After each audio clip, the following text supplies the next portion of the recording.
नमस्कार दोस्तों, stock market studies में फिर से एक बार आपको बहुत-बहुत स्वागत है। तो आज यहाँ पे मैं डिस्कस करूँगा एक ऐसे कंपनीज़ के बारे में जो इंडिया के सेकंड लार्जेस्ट कंपनी है उस सेक्टर का। तो इस कंपनी के बारे में मैं कंटिन्यूअसली आपको एक रिपोर्ट दिखा के आया हूँ, हर मंथ खत्म होने के बाद कि इस कंपनी किस तरीके से खुद का परफॉर्मेंस दिखाया, किस तरीके से खुद का ग्रोथ बढ़ाया, सब कुछ मैं आपके सामने डिस्कस किया हूँ। तो आज भी इस कंपनी के बारे में जो डिस्कशन आपके साथ करूँगा, वो धमाका जैसे थे। क्योंकि जो कंपनी कंटिन्यूअसली लॉस करते थे, आज वो अच्छा खासा प्रॉफिट में आया और प्रॉफिट मार्जिन भी बहुत तेज़ी से ग्रोथ कराया। तो मेरे हिसाब से इस कंपनी के ऊपर अभी से फोकस रखने के लिए ज़रूर कहूँगा। पहले से मैं बता रहा हूँ, जब जब कोविड के सिचुएशन में इस कंपनी रीबैक किए थे, उस लेवल से मैं आपको वीडियो बना के बता रहा हूँ कि इस कंपनी में दम है, तब तक बने रहिएगा जब तक इस कंपनी के ऊपर फ्यूचर में ग्रोथ कंप्लीट ना हो पाए। तो मैं आज बात करूँगा अशोक लेलैंड के बारे में। तो आज मैं क्योंकि इस कंपनी के बारे में जब जितना भी मैं बात करूँ उतना ही कम लग रहा है, क्योंकि कंपनी लगातार ग्रोथ कर रहा है। साथ ही साथ कंपनी बिजनेस मॉडल को भी चेंज कर रहा है, जैसे हाइड्रोजन के माध्यम से भी गाड़ियाँ चला रहा है, साथ ही साथ इथेनॉल के माध्यम से भी ट्रक्स बना रहा है। साथ ही साथ देखा जाए तो फ्यूचर में टारगेट रखा है ईवीज के माध्यम से भी ट्रक्स बनाएगा।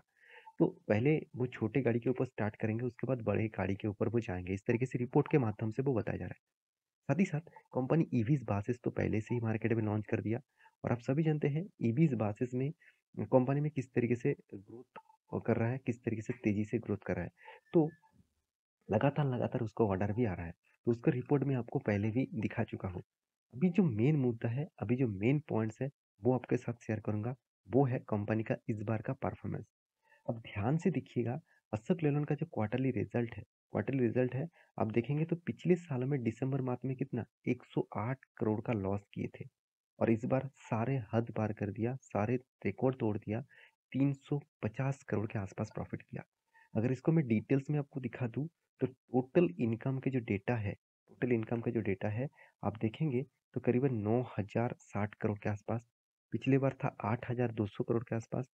पिछले साल में था 5,500 करोड़ के आसपास। मतलब यहाँ पे एक ग्रोथ ऑफ पोटेंशियल आपको देखने को मिला। अभी देखना है कंपनी के एक्सपेंस के बारे में। टोटल एक्सपेंस के बारे में बात करूँ तो करीबन 8,500 करोड़। पिछले बार था 7,900 करोड़। पिछले साल में था 5,500 करोड़। इसका मतलब पिछले बार का जो एक्सपेंस है, वो जितना इनकम हुआ था उस हिसाब से एक्सपेंस ज़्यादा हो गया था, इसीलिए कंपनी लॉस किया।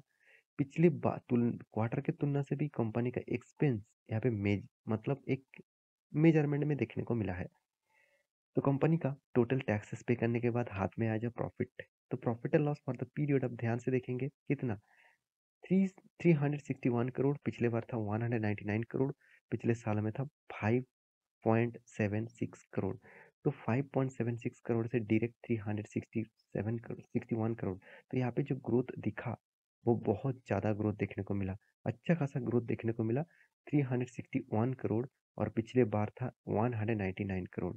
तो इस लेवल को आप देखेंगे तो कहाँ से कहाँ तक लेवल देखने को मिला। पिछले बार तो लॉसेस किए थे, फिर लॉसेस के बारे में ही बात करूंगा। देखिए, एक्चुअली टोटल कॉम्प्रिहेंसिव इनकम आपको दिखा दूं।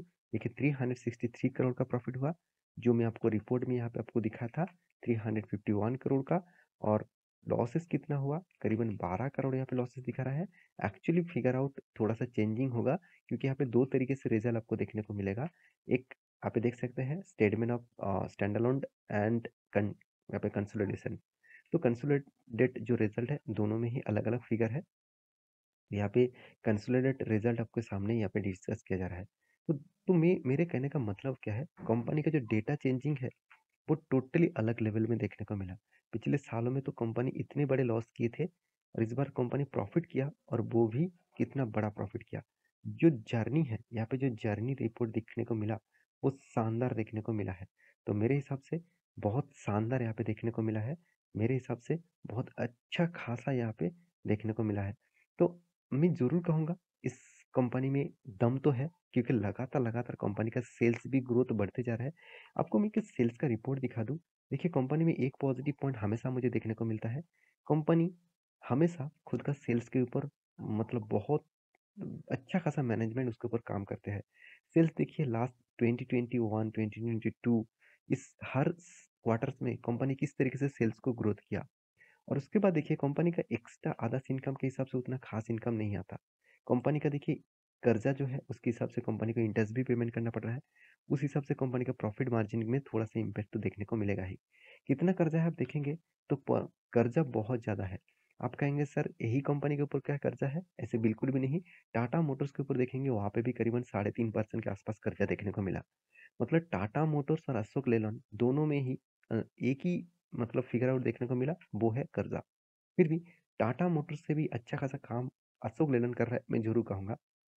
देखिए, अशोक लेलैंड का कोई पैसेंजर व्हीकल्स नहीं है, मतलब पैसेंजर व्हीकल्स के ऊपर उसका बिज़नेस ज़्यादा नहीं है। ज़्यादा से ज़्यादा टाटा मोटर्स क्या करते हैं, पैसेंजर व्हीकल्स के ऊपर भी काम करते हैं, हेवी व्हीकल्स के ऊपर भी काम करते हैं।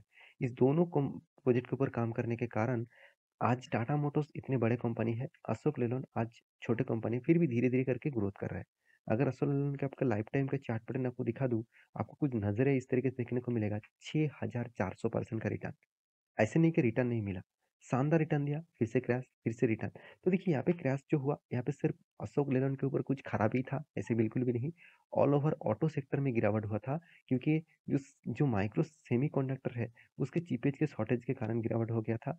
साथ ही साथ उस टाइम में इकोनॉमिक फॉल देखने को कारण में भी स्टॉक के ऊपर मतलब ऑटो सेक्टर के ऊपर बहुत ज़्यादा प्रेशर देखने को मिला था। आप हर कोई ऑटो सेक्टर को देख लेना, 2018 से लगातार गिरावट हो गया था। कोविड के सिचुएशन के तक। तो वहाँ से कंपनी ने जो रीबैक किया वो देखने का लायक है। तो मैं ज़रूर कहूँगा इस कंपनी के ऊपर फोकस रखिए। देखिए सिर्फ आप नहीं, इंस्टीट्यूशन भी निवेश करके रखे हैं। जैसे आप देखेंगे प्रोमोटर के पास कितना 51% का होल्डिंग पहले भी था, आज भी है। एफएस के पास 16.5% का होल्डिंग था, आज 15.5% का होल्डिंग है। डीएस के पास 14.5-15% का होल्डिंग था, अभी 21% के आसपास होल्डिंग है। पब्लिक के पास 16.5% का होल्डिंग था, अभी कितना 11.5% 12% का होल्डिंग है। तो ओवरऑल बात करूँ, यहाँ पे होल्डिंग जो है वो आपको अच्छा खासा देखने को मिला है। तो मेरे हिसाब से इस कंपनी के ऊपर बने रहना चाहिए, टिके रहना चाहिए, क्योंकि कंपनी में दम तो है। प्रॉफिट एंड लॉस आपको ईयरली दिखा दूँ तो बीच में थोड़ा सा लॉसेस कंपनी कर दिए थे, अभी फिर से वो प्रॉफिट के मार्जिन में आ चुके हैं। रिटर्न के मामले में बात करूँ तो शानदार रिटर्न देखने को मिला। हाँ, सेल में थोड़ा सा, प्रॉफिट में थोड़ा सा गड़बड़ी देखने को मिला। अभी भी उतना ज़्यादा सेल देखने को नहीं मिला है। सेल तो हो रहा है मगर परसेंटेजली कंपनी का सेल्स जो है अभी भी डाउन है। तो मैं सेल्स के रिपोर्ट के ऊपर मैं एक रिपोर्ट बना के दूंगा, क्योंकि मंथ खत्म हो चुके हैं जनवरी का। तो फरवरी का रिपोर्ट आने दीजिए, मैं आपके सामने उसके ऊपर भी डिस्कस कर लूँगा। तो वीडियो को लास्ट तक देखने के लिए बहुत-बहुत धन्यवाद। और इसके चार्ट पैटर्न, चलो मैं एक बार चार्ट पैटर्न में आपको दिखा, तो ध्यान से देखना। मैं इस चार्ट पैटर्न आपको पहले भी डिस्कस कर चुका हूँ। यहाँ पे जो ट्रेंड बन रहा है वो ट्रेंड एक्चुअली देखा जाए तो बहुत अच्छा खासा एक ट्रेंड बन रहा है। कोविड के सिचुएशन के बाद इस कंपनी के ऊपर यहाँ पे हायर लेवल तक गया था। प्रीवियस जो हायर लेवल था, मैं आपको बार-बार बोला था, बहुत सारे लोगों ने यहाँ पे एंट्री ले लिया। और मैं आपको बार-बार बोलता हूँ, कभी भी कोई हायर लेवल में मतलब कोई भी रेजिस्टेंस में, और साथ ही साथ वो अगर बिग सप्लाई जोन है, सप्लाई जोन मतलब यहाँ पे टच करके बिग क्रैश हो गया, तो इस तरीके से कोई सप्लाई जोन में अगर टच कर रहा है तो सोचना आपका एंटी लेवल कभी नहीं होना चाहिए। यहाँ पे आपको मैं बहुत बार बोल चुका हूँ, अगर उसको रिवर्सल करके कोई भी ब्रेकआउट पॉइंट दिखा, कोई भी ग्रीन कैंडल आपको दिखने को मिला, और वो भी प्रीवियस जो जो कैंडल ने ब्रेकआउट किए थे उसके ऊपर अगर जाकर क्लोजिंग होकर ब्रेकआउट होता है, तो यहाँ पे आपको एंटी लेवल बनेगा और उसके नीचे आपका स्टॉप लॉस रहेगा। और टारगेट आपके हिसाब से ले सकते हैं, मैं 1:3 रेशियो का टारगेट रखता हूँ। यहाँ पे बेस्ट एंटी लेवल कहाँ पे बना? बेस्ट एंटी लेवल मुझे यहाँ पे शूटिंग स्टार, मतलब यहाँ पे मैं बार बार बोलता हूँ, इस तरीके से शूटिंग स्टार आपकी कभी भी आपको देखने को मिलेगा, तो आप उसके नीचे आप एंट्री ले सकते हैं एज ए सेलिंग पर्पस में। तो सेल मतलब यहाँ पे आपको फ्यूचर ऑप्शन में काम करना पड़ेगा। और आप यहाँ पे कोई भी देखा जाए तो कैश मार्केट में आप सेल्स नहीं कर सकते, क्योंकि यहाँ पे 1 वीक का कैंडल है, 1 डे का नहीं कि एक दिन में आप सेल करके पैसा कमा लेंगे, ऐसे बिल्कुल भी नहीं। उसके लिए आपको स्ट्रैटेजी अलग सीखना पड़ेगा। मेरे साथ जुड़े रहिए, आपको मैं सब कुछ फ्री ऑफ कॉस्ट सिखाने वाला हूँ। देखिए जब मैं फ्री बोलता हूँ ना, लोगों के मन में ये आ जाता है कि लोग पैसे देके सिखा रहे हैं, आप फ्री में सिखा रहे हैं, तो आपका मतलब रिसर्च में उतना दम नहीं है। अगर रिसर्च में दम कितना है आपको देखना है, तो आप नीचे टेलीग्राम को ज्वाइन करिए, आपको खुद पता चलेगा कि रिसर्च में कितना दम है। तो मेरे इस वीडियो आपको कैसे लगा जरूर कमेंट करना। ये वीडियो टोटली एजुकेशन पर्पस में था, कोई बाय एंड सेल का रिकमेंडेशन नहीं था। मिलते नेक्स्ट वीडियो में, तब तक के लिए अच्छे से रहिए, अपने ख्याल रखिए, बाय बाय।